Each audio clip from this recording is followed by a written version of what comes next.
We have with us Diya Mirza, beauty pageant winner, actor, producer, UN Environment Goodwill Ambassador, UN Secretary General's Advocate for Sustainable Development Goals, eco-investor, and someone who uses her voice for wildlife conservation as well.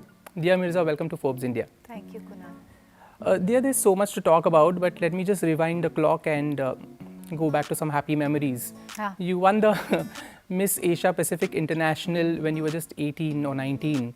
That must have been some high. Yeah, it was a paradigm shift. It was a huge high because not only did I manage to win that pageant, I think 30 or 40 years after Zeenat Aman had won it, but I also won the third international title for India that year. So Lara Datta, Priyanka Chopra, and then I won mine. So it was a huge, huge moment in my life, and subsequently the highs were just, it was extraordinary. We'd become household names.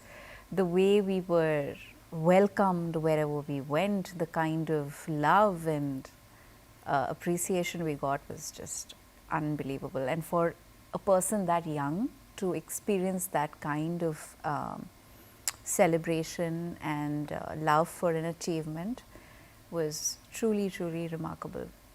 And then the transition to films was a natural progression, especially in those times. A beauty pageant winner eventually ended up getting films. How did you bag your first one? I actually had started getting film offers when I was much younger, Kunal. I lived in Hyderabad. I started getting Telugu film offers when I was 15. I of course said no to all of those offers. And even before I went for my international pageant, I started getting offers in cinema. And I think it was only when I moved to Mumbai and started working here and traveling and just getting a sense of how the industry worked, I realized how many thousands and millions of aspirants came here every day to, try their luck out and to just get one opportunity. And I think what happened in my case was, even though I never consciously ever thought I'd be an actor, although I always participated in drama and elocution right through school and college, but it was never a conscious thought in my mind that I want to be an actor when I grow up. I really valued the opportunity when it came along, and I said, listen, I have to try this, and if it works and I love it, then this is great, and I should be thankful that I'm getting this opportunity. So after I won the international pageant, I signed my first few films, and I think the first year I shot 4 and had 4 releases. Oh, it was manic. That's nice. It was not nice. It was manic. I had no time to breathe or think or really understand what was happening. But yeah, I think I realized by the end of that year that this is what I wanted to do. You don't come from a film family, so what was your family's reaction when you decided to enter the world of films? They were very, very concerned about my well-being, my safety. Also for the fact that I was extremely young, and if I had to be in film, I would have to move to Mumbai and live here. And I was living independently. I was paying my taxes. I was running my home. I was doing it all. And I think that, credit to both my parents. They really supported me in terms of just gave me the freedom to make the choices I wanted to make, and just set me free and let me do what I had to do. Sometimes I wonder whether things would have been different had they both moved to the city and lived with me, because I know some of my peers who have the advantage or the benefit of their parents being around, and that really helps, that support system. I didn't have it, especially early in my career. But it was good. It was really good learning to navigate myself through this big space with very big egos and a lot of people. Well, I guess it taught me a lot. Yeah. It's been over 2 decades since you made your debut, but Rehna Hai Tere Dil Mein, your first film, still has a special place in people's hearts. Yes. What does all that love and attention mean to you? Well, honestly, I think it's the extraordinary work done by the music composer, Haris Jairaj, the incredible voices of all the singers who sang those songs, because I really think Rehna Hai Tere Dil Mein has become the cult film that it is because of the music and of course the story. So Gautam Menon, the director, and Maddie, and just the whole team, and their love that they put into it. I have no idea how different my life would have been had it not been for this film, because the kind of love it's earned over the years is exceptional. It really, like, because now there are people of all generations that Yes. come up to me, Kunal. Yeah. I have people in their 20s, 30s, 40s, 50s, and everybody has like this big moment from their life they Right. have to come and share with me. That I was a teenager, you were my first crush, or it's like I proposed to my wife after at the theater, or it'll be I watched your movie 70 times, and I'm like, wow, it's amazing. Yeah, I mean, so many memories people have with that movie. But the reason I asked you that is because the film industry can be a volatile place, Yes. especially for a newcomer, especially for someone who's not from the industry. And you can be dropped from a film if your previous film hasn't worked. Yeah. Films can be shelved at any moment. How did you deal with all those uncertainties? Phew. I was, so interestingly, I was dropped from films that I was signed by the same producers whose film had not worked. Oh. And while I'm always will be grateful for those first few opportunities that he gave me, even the fact that he, dropped me from the films that I was meant to do, it set so much in perspective for me, Kunal, because the one thing that I realized was that unfortunately when a film fails at a box office, it becomes very personal for the actors. Yes. For many reasons. Firstly, you're not hot in the business, because unless and until your films are like super successful, nobody really wants to work with you. And yes, talent has a very big part to play, and if you are truly talented and willing to continue to hone your craft and evolve and grow as a human being and as an artist, chances are you'll survive the storms, that will come your way. But it's very, very hard. It's it takes a lot of personal integrity and self-belief and trust in your own self to be able to kind of tide over that level of rejection. And when the going's good, it's great, but when it's bad, it can be really ugly. Yeah, it takes a absolutely. lot to kind of keep your head above water. Yeah, absolutely. But films are about looks and glamour and box office numbers. When did the climate crusader in you come alive? These are two different zones, different areas.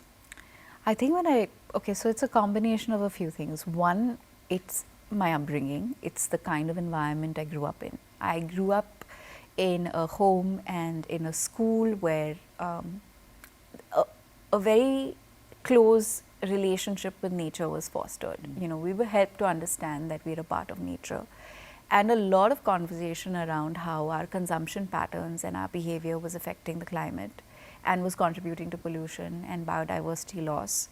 And many of those conversations stuck in my head, and of course were reflected in the choices that I was making as a consumer. Having said that, I think when I started to work in film, I got the opportunity to work with a lot of civil society organizations that were Right. doing remarkable work on the ground. And my constant question to them would be, what is the source of this issue? Why are more children getting cancer? Why are more women getting cancer? What is causing so much ill health? And the answer constantly would be degraded environments, pollution, and I would always wonder why.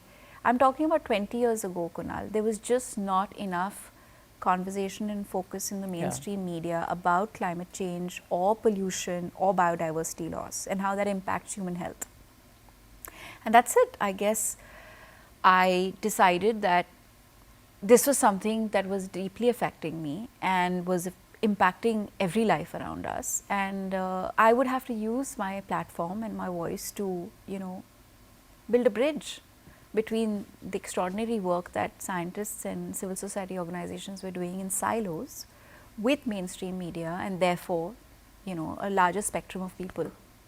You've used your voice and position to highlight issues concerning both the environment and wildlife. Yeah. What is the change or what is the impact that you've seen over the years? Well, from the time that I begun till now, I feel like from being absolute climate deniers, there are more and more people who acknowledge that climate change is real and it's not happening in the future, it's happening right now. And of course, Mother Nature is doing her job in making that amply clear. Yeah. It's more than evident. I mean, the level of destruction that we are seeing as frequently as we are, and the intensity of destruction that we are seeing is it's not warning anymore, it is happening, right? I find that more and more people, more and more businesses, more and more young people are using the access to science and the knowledge that we have today and they have today to make better choices. And I feel like there is a very, very tremendous movement happening globally and in India, not just to raise awareness and improve our choices, but there's actual work happening on the ground. What is next on your agenda or priority as an activist? Kunal, the Sustainable Development Goals have experienced a massive setback because of COVID-19, but alongside that also because of just the rate at which climate is changing. And climate change and just the disasters that we're experiencing sets people back everywhere. Yeah. And the honest truth is that we have 7 years to ensure that temperatures don't increase beyond 1.2 degrees. And so I guess what I'm going to try and do and have been doing and will try and do more fervently now is to push for greater ambition and more action on the ground and just mobilize more communication, just get more and more people to understand what the Sustainable Development Goals are, why we need to achieve them, and how we can, each and every one of us has a part to play in it. You're also an eco-investor and have invested in sustainable brands. Yeah. Was that a conscious decision? What is your investment mantra? Of course it was. I really think that there is no greater power than the power of money. And while we may, change or make or switch to more eco-conscious lifestyles and just choose products and items of consumption that are more eco-friendly, I think it's equally important to put our money also behind such initiatives, because until we mainstream, so basically sustainable products and sustainable consumption cannot remain the exception. It has to become the norm. And the only way it will become the norm is if more and more of us start putting our money behind it. Which is why I chose 5 really good companies that are all homegrown in India, 3 of which are led by women, and nothing makes me more proud that I can put my hard-earned money and my savings into brands and companies that I use myself, that I truly care about, and that I know impact change at a much larger level. Tell us about some of these brands that you pumped your money into. Yeah, sure. So, I used to use Biko before I even invested in them. All of their products, whether it's their toilet paper or it's their facial tissue papers or it's their cleaning agents, everything has been made by completely chemical-free, organic and natural materials. And of course, the toilet paper is made with bamboo pulp. And the cotton buds, which were also the first that we had access to before these 21 items of single-use plastic became mandated as banned in India, which unfortunately many are still available, but that's a separate conversation. So when Biko launched their bamboo earbuds, it was a big win. And alongside that, the toilet rolls and everything. And I started using them and I thought it was all great. And then when the opportunity to invest in them came along, I jumped at it. It's a company that was started by 3 young men who went for a beach cleanup and realized the age of every single item of packaging and the kind of chemicals and toxins that go into making many of those products. So it was just their will to change the system, and that's what started that company. Alter is a diaper brand. They make bamboo-based diapers that are completely plastic and toxin free and are biodegradable. And so when I was researching for natural diapers for my baby before my baby was born, I stumbled upon Alter, and then I did a little more research, then started using it, and I realized their product was exceptional. And that's when I said, okay, I have to put my money behind this. Right. So that's really how it happened. Yeah. Are you a hands-on investor, or do you leave the business decisions to a dedicated team? The business decisions have to be left to the dedicated Yeah. team, with the basic premise that our values have to be aligned, and we must not ever forget the reason why we stepped into this into the first place. What is good for people has to be good for the planet, and if it's not, then it's not good for people. Explain to us your role as UNEP ambassador and your involvement in the same. So I think it's my work with civil society organizations on wildlife conservation and protection in India, being a part of many of the campaigns to raise awareness that led me to the United Nations Environment Programme. They appointed me as their ambassador in, I think, 2017, and it's been an incredible journey since then, because I've been given access to science and data like never before. So I really understand everything much more clearly now than I did before. And the most wonderful thing about being an ambassador for UNEP is the opportunity to influence policy, to be able to engage with children all over the world and young people all over the world. But the highlight of it all is just to engage with solution seekers, people who are actually, you know, innovating and doing extraordinary work. So my highlight for the year, whenever it comes along, is meeting the young champions of the earth, young people from across the planet who've come up with incredible innovation. And I think it's having access to all of this that then just defines everything about your life, Kunal. Yeah. You start seeing everything from that lens, you know.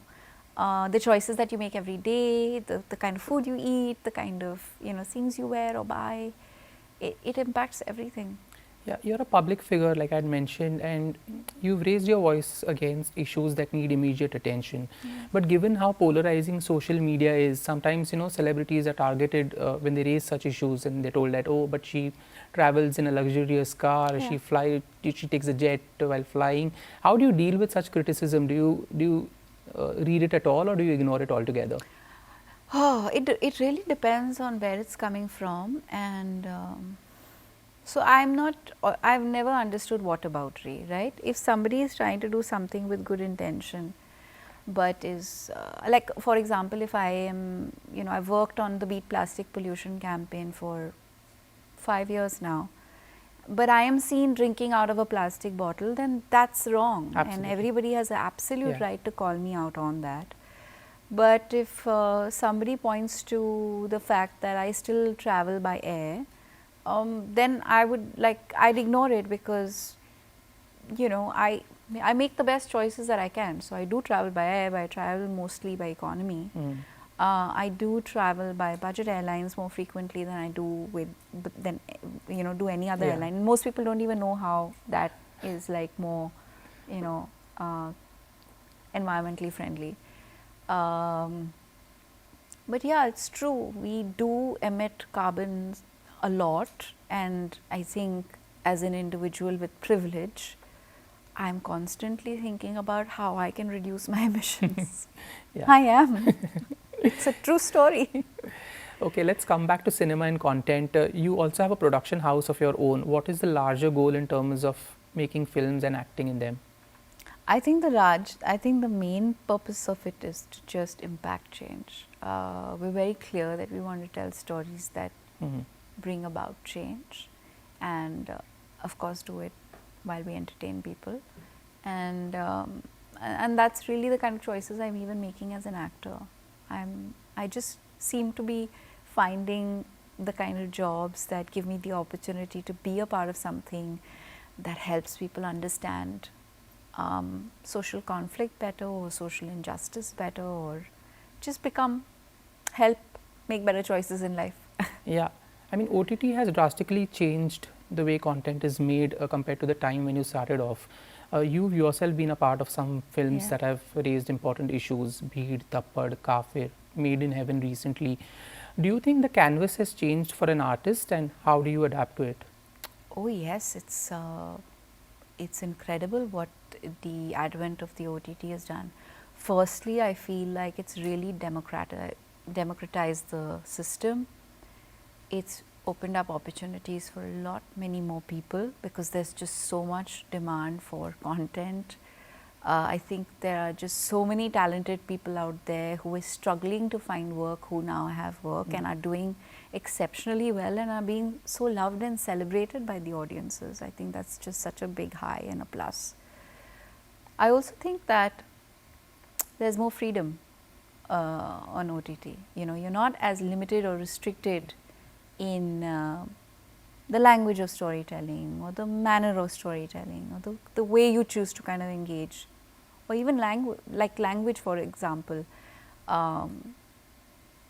If you were a part of the Hindi movie industry, you had to make movies that, you know, had Hindi language movies. Yes. But example, with Made in Heaven, a majority of the language in the show is English. So, but it works, people watch it. So, it's interesting what OTT has done, not just for the business, but for artists across the spectrum. It's really helped us tremendously. Yeah, and also topics like nepotism, pay parity, the age gap between heroes and heroines are being discussed openly now. Yeah. Do you feel such debates can lead to meaningful change? Oh, absolutely, as they always do. I think firstly, these debates educate people and inform people. A lot of people, you know, aren't even aware of how, you know, they are being discriminatory or they are being sexist.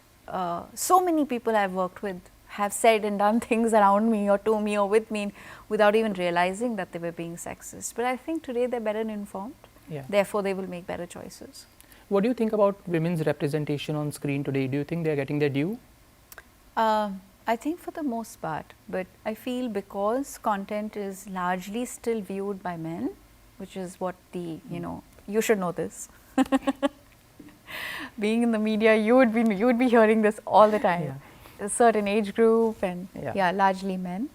There is still a long way to go for us to find better representation, but yes, things are definitely improving. The film industry went through a tough phase since the onset of the COVID pandemic, but things are now looking up. We've had successes in the form of Pathan. Gadar has done exceptionally well. Oh My God 2 is doing well. But is there a lesson for everyone out there from what is happening? You know, I think this is a question that even the most seasoned, well-oiled production houses in the country wouldn't be able to really and truly answer. My sense as an artist on this has been that during COVID and even before that, I think a very big percentage of our country enjoys viewing content for free. It's a fact.